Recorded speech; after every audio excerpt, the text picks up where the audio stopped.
Welcome back, guys, to another video where we learn to tune the car, do kinds of cool stuff to the car, make it handle the way you want. So we're going to get into today. We're doing brake bias. Now, we've done almost everything else. We started with tires. We got up to tires. We did alignment. We did spring rates. We did bump stiffness, rebound stiffness, the damping. Then we went into sway bars. We got that all figured out. Now we use the differential tuning to make it handle a bit more how I would like it. And before we go into any more detail on that, we're going to finish off a couple more things in there. Next up would be brake bias. Now, I'm going to explain this really quick. I was going to do 2 runs for you guys, but I think I'm just going to do one, and I'm going to try to explain it best I can to the best of my knowledge. But when you're doing brake bias, you're controlling the brake power from the front to the rear and balancing out how much power is provided to the front versus the back. It's done in kind of like a percentage way. So basically what's going on here is that we can control braking force and braking balance. Now, braking force is how hard you want to push on the pedal. I'm going to bring this down because I like to push pretty hard on the pedal when I want to make the car brake hard, but I want to try to avoid getting that tires to lock up so it understeers and goes completely straight. So instead of starting with the balance, let's start in the rear. Let's just go for 85. It might be a little bit too much. We'll see when we get out on the track, see how it feels. So now I can explain to you the balance. Now, braking balance is going to affect mostly your corner entry, and that's probably about it, because it's all about slowing down for the corner, getting in there properly. Now, to make this really stable, what you would want to do is have most of your brake balance towards the front of the car. Most stock cars that you get from the factory, the cars you drive on the street, they come with more braking force in the front because that makes the car more stable, easier to slow down. It won't step out on you when you're turning into your corner or in a corner. But that's not like the style of driving I like so much, because I come from a drifting background, as you guys know if you've seen the videos, if you've been watching all the other stuff that we've done up until now. So to make the car stable, you would want front percentage weight, right? Right now the car is set at 50-50, and like I said in previous videos driving the car, I do want it to turn in a little bit more on the braking. It's maybe not the fastest way to drive, but it's how I want it to drive. To make it stable, you would go up to, like, let's say 60%. That's pretty safe, pretty stable. And for that, you're gonna have to slow down to the speed to make it through the corner before you get in the corner. The reason I like doing it the other way is so that I can get into the corner really fast, and I can slow down in the corner and keep heading towards the apex, or I can get on the inside of the corner should I make a mistake or something like that. So again, it's probably not the fastest way, but it's sort of the more forgiving way. And for me, it's sort of like I'm kind of comfortable when the car starts to slide out, as long as I can grab it. So grabbing that's going to count on how the back end of the car is set up, the dampening and the sway bars, and also the differential, because after you get into your corner, you're going to get on your acceleration. So I have it set up usually that I can enter loose and exit tight. So it oversteers on the entering the corner. I can get set up the angle I want, hit the apex, and then when I get back on the accelerator to exit the corner, the car kind of stabilizes and I have a lot of traction out of the hole, giving me a good run on the straight. So let me explain how this kind of works. When you have more brake pressure in the front of your car slows down harder than the rear. So if the front tires are slowing down faster than the back ones, the front tires are slowing the car, that's where all the weight is. And the back ones, because they're not slowing down as fast, they're still rotating close to the same speed as the street is going by, which maintains traction. So the opposite effect is also true. When you put your brake bias more in the rear, the back tires start slowing down more than the front, which causes your front tires to maintain traction because they're still rolling and rotating at the same time as the asphalt's coming out underneath it.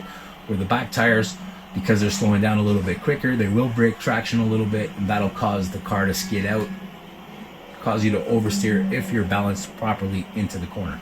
So instead of running this 60% here, if you guys get that, you understand that, instead of running this 60%, I'm going to put it to 45. Instead of 50, 5% over should do the deal. Brake pressure again is at 85% so that I can get on this pedal pretty hard before it locks up. So basically, that's the name of the game today. We're just going to run that. Again, I'll do another 3 laps, because the whole process of explaining this and dialing it in and tuning it is not as long as all the other stuff we've done, like spring rates and alignment. It's easier to explain this stuff. So we're just going to jump right in here. 3 laps, proper brake balance, and see how we do. Car's almost completely tuned now. Really the only things left are going to be gearing and aero parts, which is a whole other ball game. Probably a little more difficult to figure out, but after this we should have our base tune pretty well set up.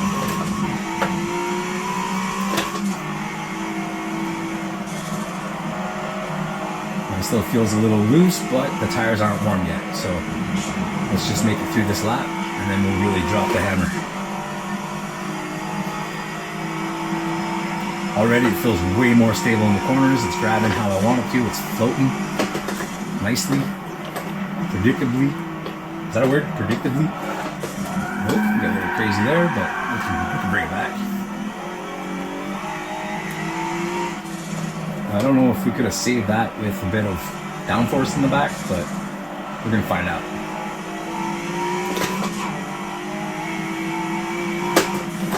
And not only downforce to help stabilize the car, but also being in the proper gear and shifting at the proper times makes a huge difference, because when you're on the accelerator, off the accelerator, you got the drivetrain engaged, that's going to drastically change the balance of your car and where that weight is going.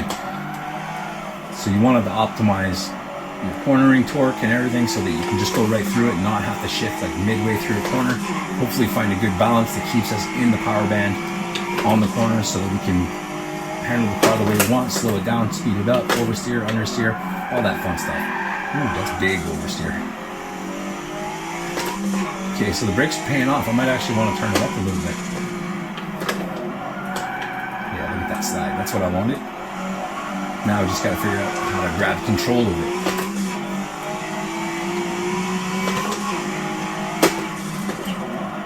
Yeah, look at that. Woo! See that? Whoa. I like to slide into the corner in the entrance and then get out fast. I haven't quite dialed it in yet. I'm sort of sliding a little crazily, a little radically, but practice is where you're going to dial that in. So it's all about seat time from that point on. That wasn't too bad. I could have went a little deeper in there.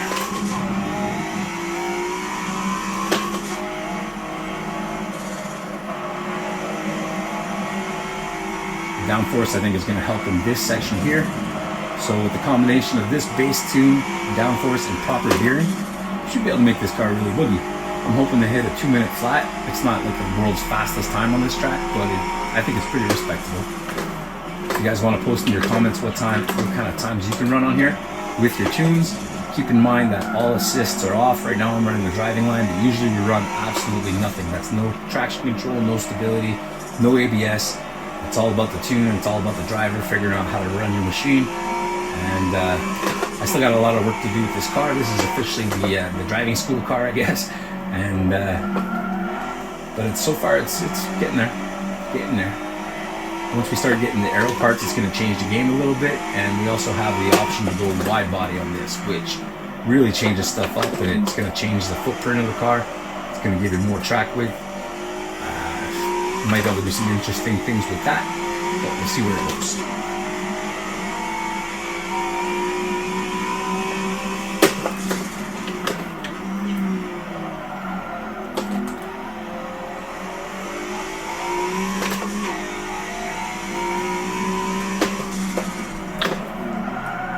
I'm almost feeling like I could put a bit more rotation on it with brakes, but we'll try to drive through it and see what I can do.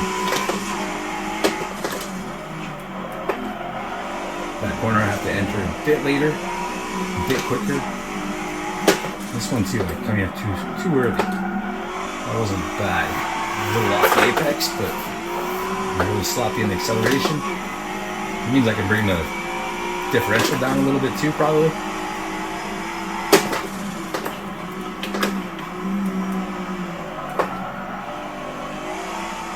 That was slow.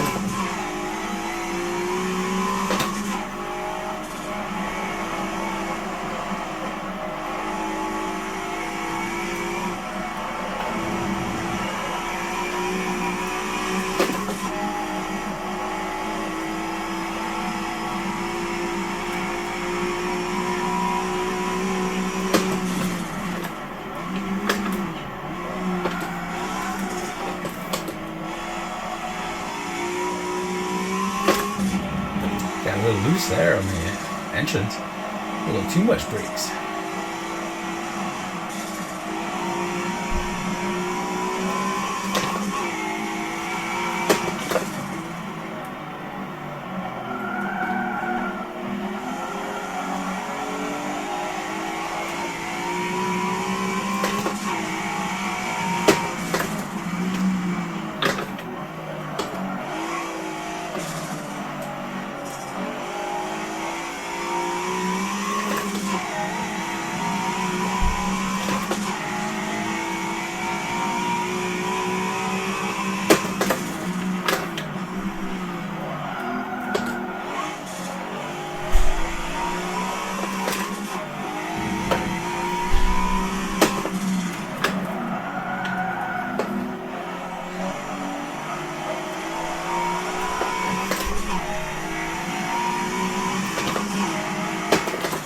Coming up to the end of the run here. See what kind of time I got. Hopefully it's better than 205. 203 was our fastest so far, so maybe we cracked that one, but I don't know what the times I run with penalties on here because I have the time thing off. Maybe it would have been nice to know, but check it out. 203. So we're good, we're in there. Now things are gonna start stepping up after this because now we've really done the basics kind of thing that you can bolt on parts to your car minus the aero, because we did tires, which is an easy part to come by. You could get away with doing most of that stuff stock probably. We did alignment after that. So alignment, you can bring your car. Most cars nowadays have a lot of adjustments available on them from factory, so you can get a lot of stuff done. Just bring your car to an alignment shop that knows what they're doing. So tires, alignment, that part's settled. Those are pretty easily done. You can do that on your own. After that, we did springs and spring rates and damping and stuff, which is essentially ordering a set of coilovers for your car. So you guys looking through catalogs and stuff online, you know what I'm talking about. You've seen this stuff a million times. Order a set. All the adjustability is usually in there. Spring rate, ride height, and damping and rebound stiffness, bump stiffness, all that stuff. We went through that. Then we moved on to doing the sway bars. Sway bars, essentially, they control spring rate without changing your spring rate kind of deal. You can make it stiffer or looser. So with that, we grabbed a little bit of understeer, a little bit of oversteer from the front and the back. I explained in that video, but you can go back and watch it. To reduce understeer, you lower your sway bar in the front, less weight. To reduce oversteer, you do this equivalent thing in the back. You bring down the sway bars in the back, and that's going to give you more traction on the acceleration, mid to exit corner, less oversteer. We went through all that stuff. Then we moved on to the differential, because that's another part. It's a bit more technical now. You're talking when you're pulling out the differential in the car. You got to worry about backlash and all the things when you're building it. Go through the channel. You'll find stuff like that. Brent did one for his drag car, so you can kind of learn what that's about. So we use the differential to tune how much traction is getting to the ground, which controls, in a sense, the oversteer and understeer on acceleration and deacceleration, which could also be largely controlled by the driver. It all depends how much acceleration you're throwing at it, how hard you're hitting the pedals, how smooth you're being or not being. But to make a car stable, easy to drive, I brought down the acceleration way down, and I kept the deacceleration kind of where it was, so it locks up a bit and sort of throws you into the corner a bit more. I'm going to be playing with that a little bit later, future videos, when we start getting really picky and start doing some fine tuning. But we still have a little ways to go yet. So this is all pretty much bolt-on easy stuff that almost any car guy can do. Pretty much, if you're doing enough and you're learning how to tune, well, you're probably already there, right? Or if you're just doing this for fun or playing the game, even if it's helping you play the game, which essentially it should do more than anything.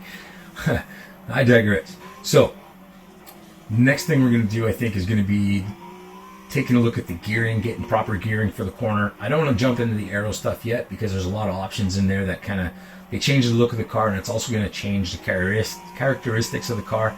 But with aero, having more downforce in the front and rear, it's kind of a thing that you can play with, sort of to maximize what you need to get out of the car. And because it's going to affect the looks, I'm going to save that for last. We'll have our dessert at the end. So far this tuning thing is pretty fun. We're making the car run pretty quick. I'm looking at a 203.884 right now. The last one I think was actually a 203.5 something. So we're in the 203s. The ultimate goal here, what I'm aiming for, is a 2-minute flat. We'll see what we can do. We're going to play with a lot of tuning options. We might even go as far as wide body. The car's already had an engine swap in it. From what it says, I'm going to assume the 2.6 twin turbo is the equivalent to an RB26. I was hoping for a 2JZ, you know, a 3.2, but not an option. We'll see what we can make of this. Try to shave 3.5 seconds off the time. So, hope you learned something. If you did, if you liked it, hit that subscribe button, comment, like, do all that fun stuff. If you want to share your tuning ideas, or if you have anything to say that maybe I got something wrong or whatever, I'm saying it wrong or doing something wrong, any way you can possibly help me, throw that in the comments too. That would be super cool. If you want to see more racing of the replays and stuff that I do with the guys that I race with online, we have a little league called Group D, and there's a YouTube channel for that where it shows all the replays. Not too much of this tuning thing, but sort of a little, there's a couple things in there that I did just for kicks and for fun. So go check all that out. The link is in the description. That's Group D Sim Racing.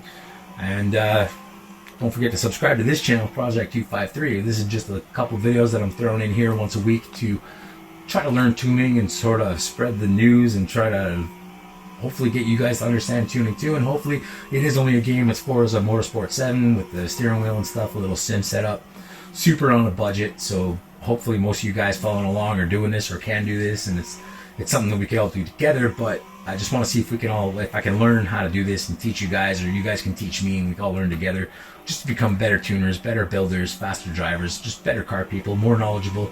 Sharing's caring, right? So thanks for watching. Next video we'll get into gearing, I think. Something kind of crazy, step it up a bit, and try to shave more seconds off that lap time. So, peace out, boys. By the tranny on all high, and a cam in the U-turn, glisten, beady, crazy boys. Hopeless.